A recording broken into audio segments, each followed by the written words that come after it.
কোনো এক সম্পর্কে যাওয়া মানে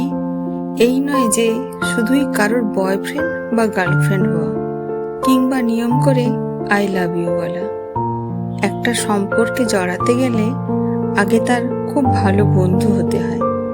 যে কিনা একই সাথে হাসি আর কান্নাগুলো সমানভাবে ভাগ করে নেবে, পাগলামিতে মাঝে মাঝে সঙ্গ দেবে,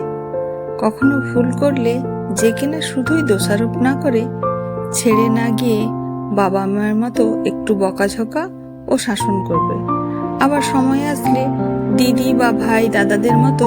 একটু গাইড আর কেয়ার করবে।